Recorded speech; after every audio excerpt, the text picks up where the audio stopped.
Bienvenidos de vuelta a Contrapoder 3.0 con José Colina Esteban Hernández. En esta oportunidad vamos a conversar con Andrés Díaz. Él es fundador de Libertario. Bienvenido, Andrés, ¿cómo estás? ¿Cómo están? Muy buenas tardes. Qué gusto estar aquí de nuevo con ustedes. Buenas tardes, Andrés. Bienvenido a Contrapoder 3.0.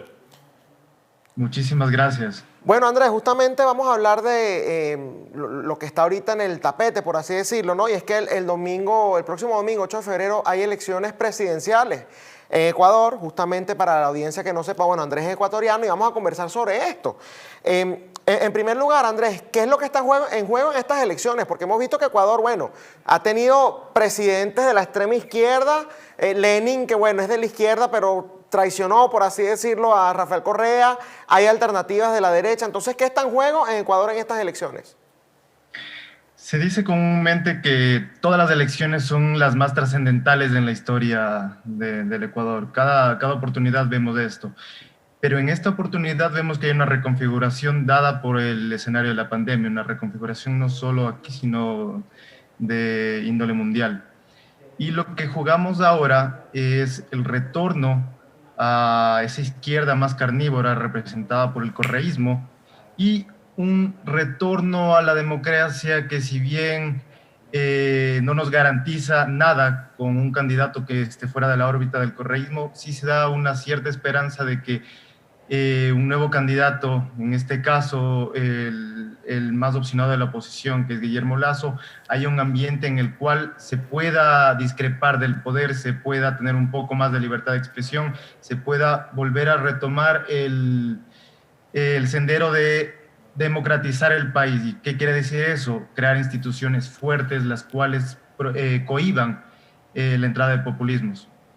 Ahora bien, Andrés, ¿qué candidato, de acuerdo a las encuestas, se conoce que tiene la probabilidad de ganar este próximo 8 de febrero? Según las encuestas, hay un debate muy interesante porque hay encuestas que obviamente van hacia un candidato, van hacia otro candidato. La única que da como ganador, ganador de la primera vuelta, todas más o menos van a segunda, ese datos que da Guillermo Lasso, con un margen un poco estrecho del segundo candidato, que es Arauz, y el tercero, que es Yacu Pérez, que es un candidato de una izquierda moderada, pero es una izquierda indigenista. En todas las otras encuestas se da como ganador de la primera vuelta, y en algunas encuestas como ganador en primera vuelta al candidato Arauz, que es el candidato del correísmo. Y esto se da principalmente porque quien gobierna ahora, el ex aliado de Rafael Correa, que es el señor Moreno, ha tomado un sendero totalmente distinto en palabra, no en obra, sino en palabra. Y ha venido fracasando una y otra vez, y más en el escenario de pandemia. Entonces esto ha capitalizado más el voto ideológico, que es el voto del correísmo, porque eso hay que tener algo muy claro. El correísmo tiene alrededor de un 15-20% de voto duro, pero que no es un voto racional, sino es un voto fanático. Eso sumado a los continuos tropiezos que ha tenido este gobierno. Ahora bien, ¿y tú especialmente a quién apoyas?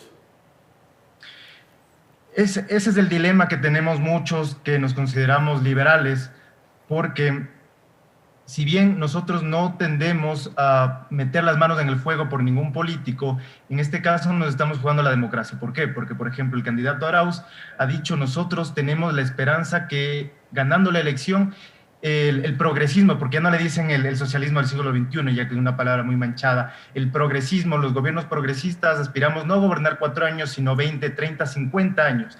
Entonces, lo que nos da a entender es que vienen con todo. ¿Por qué? Porque perdieron el poder con Moreno y ahora no se van a arriesgar a perderlo otra vez. Entonces, la única opción que tenemos no es solo el voto útil que representa Guillermo Lasso, sino es el único voto que puede ser capaz de frenar esta deriva totalitaria nuevamente del Ecuador. Entonces, el único candidato al cual yo veo con más tintes liberales, con más tintes que se pueden decir demócratas, es el candidato Guillermo Lasso. Ahora bien, estas bases, si se pudiera decir, y bueno, también que nos expliquen un poco, ¿no? En el caso de Lenin Moreno, que sabemos que viene del correísmo y que de una u otra manera, bueno, la derecha no lo quiere, el correísmo tampoco, porque lo ven como un traidor, pero me imagino que habrá alguna base que sí siga afianzada con él, quizás porque, bueno, es el presidente igual de Ecuador, ¿no? ¿Tú crees que estas personas que siguen apoyando a Lenín Moreno, por ejemplo, a la hora de ir a votar a las urnas, se van a ir con el candidato Lasso o se van a ir con el correísmo? Eso es un poco complicado. ¿Por qué? Porque Alianza País, que es el partido que dio origen a Rafael Correa y a Lenín Moreno, es un partido que está a la deriva y que está por desaparecer, porque es un partido que es un barco totalmente hundido y cuando un barco se hunde, todas las ratas salen disparadas a donde pueden escapar. Entonces, Lenín Moreno no lo quiere absolutamente nadie. Los índices de popularidad son los más bajos que ha tenido un presidente. Me parece que en la historia del Ecuador están más bajos según la última observación de una encuestadora internacional que está por debajo incluso de Nicolás Maduro, o sea, que ya es mucho que decir. Entonces, lo que haga, o sea, el apoyo que pueda brindar Lenín Moreno a algún candidato sería para restarle votos, simplemente. Fíjate que estaba viendo... Una candidata... Adelante. Hay una candidata que es de Alianza País, que representa, es del grupo del 1%, porque recordemos que hay 16 binomios electorales en la papeleta del Ecuador, o sea, evidencia la fragmentación tan grande que hay de los partidos políticos. Y esta candidata se desmarca de Correa, pero también se desmarca de Lenín Moreno, siendo que pertenece aún al partido de Alianza País. Entonces, Lenín Moreno en sí no pinta absolutamente nada, pero hay una complicación, que dado que Lenín Moreno se desmarcó totalmente, como dije antes, en palabra, no en obra, del gobierno de Rafael Correa, pese a que fue su vicepresidente, pese a que fue todo esos años, fue parte de ese gobierno. Al ponerse en contra, se pone de parte en sí de la oposición de Correa, y la oposición de Correa está liderada, en cierta manera, por Guillermo Lasso. Entonces se lo asocia y dicen que hubo un gobierno entre ellos. Más que nada, yo creería que hubo un pacto de no agresión, más o menos para gobernabilidad, pero eso va pasando factura. O sea, pegarte al lado de Lenín Moreno es dañarse la imagen. Ahora, Andrés, para la audiencia que no conoce tanto de la política en Ecuador, Guillermo Lasso, háblanos de él, a qué partido pertenece, ha tenido otros cargos de elección pública en el Ecuador, tiene trayectoria política. Háblanos un poco sobre Guillermo Lasso. La historia de Guillermo Lasso es un poco complicada. Es el número 11 de 11 hermanos. Él viene de una familia de clase media baja. Él es una persona que se hizo a sí misma, pero ahí viene la complicación. Él es de un banquero y él fue gobernador del Guayas en el momento que fue el feriado bancario, y también fue superintendente en el sector bancario. Fue superministro de Maguad en el 99, el año que fue el feriado bancario, por un mes. Por discreción, no lograron convalidarse como tal, él renunció al mes, y eso le ha pasado factura hasta el día de hoy. ¿Por qué? Porque se lo asocia directamente con la crisis del feriado bancario. Entonces nadie lo quiere porque obviamente por este tema bancario, este tema de la crisis financiera del 99, hay un repudio completo hacia la clase bancaria, si se puede decir. Entonces él dejó en 2011, 2012, me parece, de ser banquero. Él estaba al frente del Banco de Guayaquil, uno de los más grandes del Ecuador, y en ese momento creó el partido Creando Oportunidades. Del partido creo que es más de tendencia liberal. Se puede más o menos, si queremos convalidarlo con algún partido venezolano, sería con Vente o con María Corina, más o menos por esa tendencia. Pero el partido hay grupos de facciones. Hay facciones que son liberales, ciertamente, hay facciones que no, que son más o menos como que del establishment ecuatoriano, que es netamente estatista. Entonces hay una variedad dentro de Creo. Y Creo es uno de los partidos que ha gobernado en sí en la asamblea en estos últimos años. Esa sería la tercera oportunidad que tiene Guillermo Lasso para llegar a la presidencia. La primera perdió frente a Rafael Correa en primera vuelta. En primera vuelta Correa se hizo con todos los votos. En segunda vuelta es lo interesante porque fue el que tuvo la contienda contra Lenín Moreno, y fue aproximadamente de 1.5% el porcentaje por el cual ganó Moreno, pero el escenario fue tachado de un fraude electoral. ¿Por qué? Porque el exit poll daba a Lasso como ganador en las primeras horas de la tarde. Daba como ganador encuesta de urna.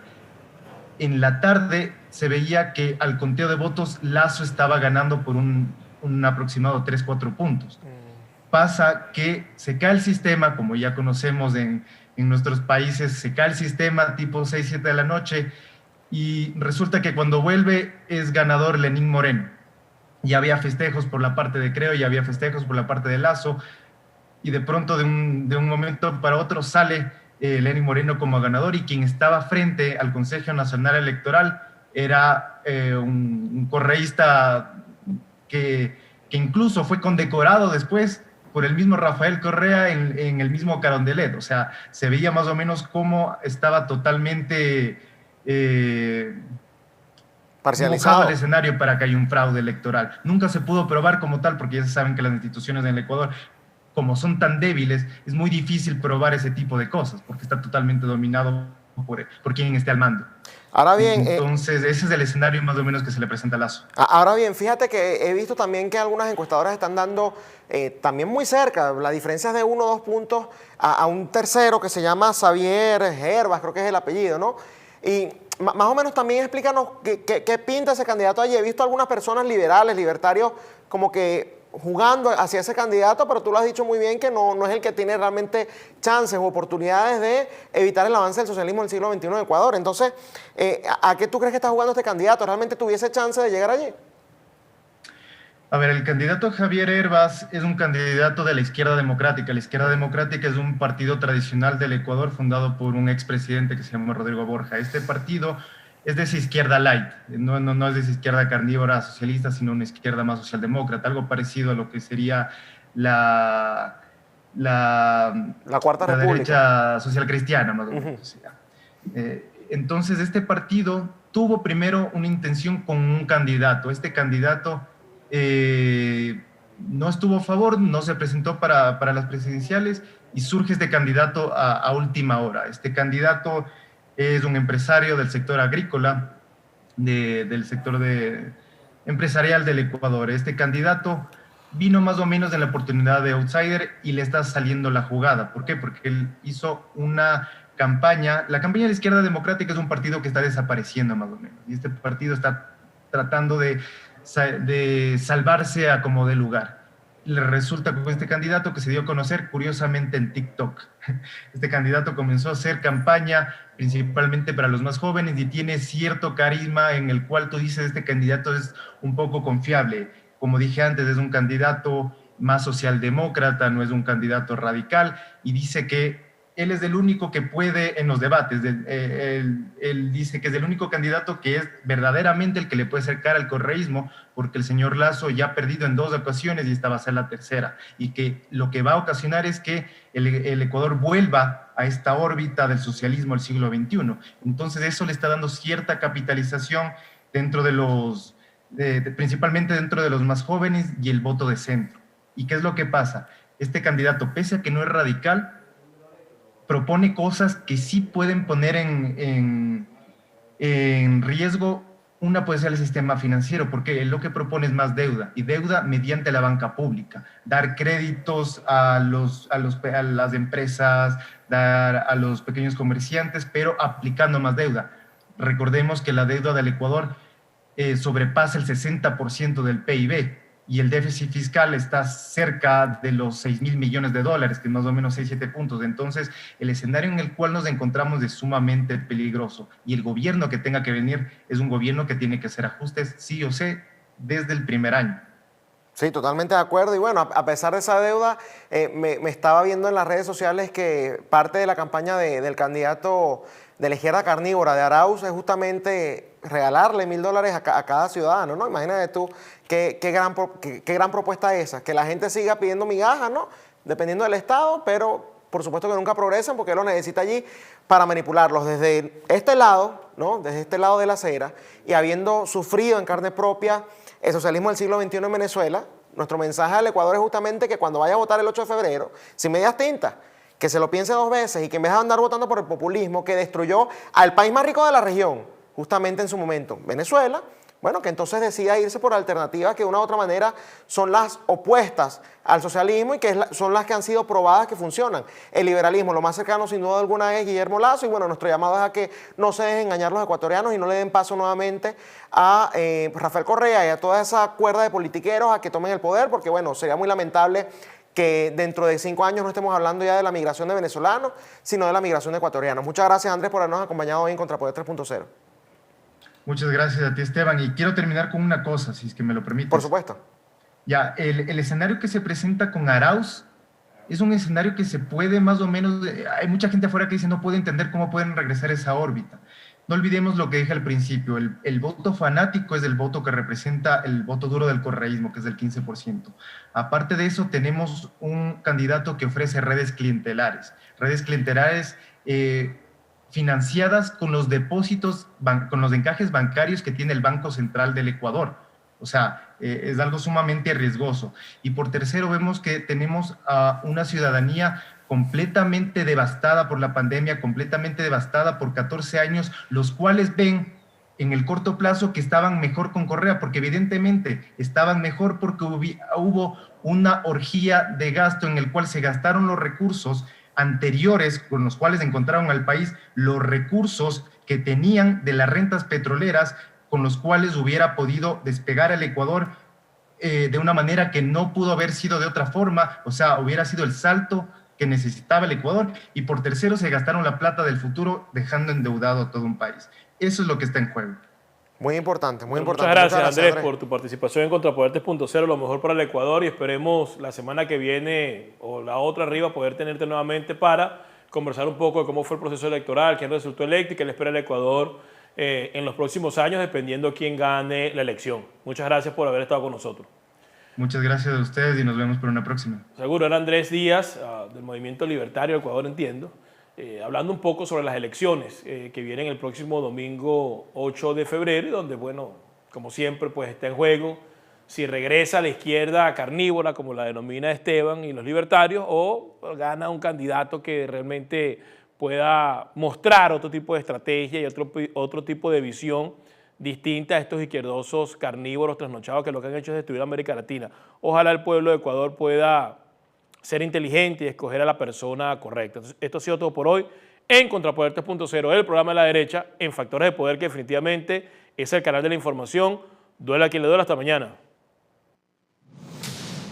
Este programa fue presentado por John de la Vega, abogado de inmigración.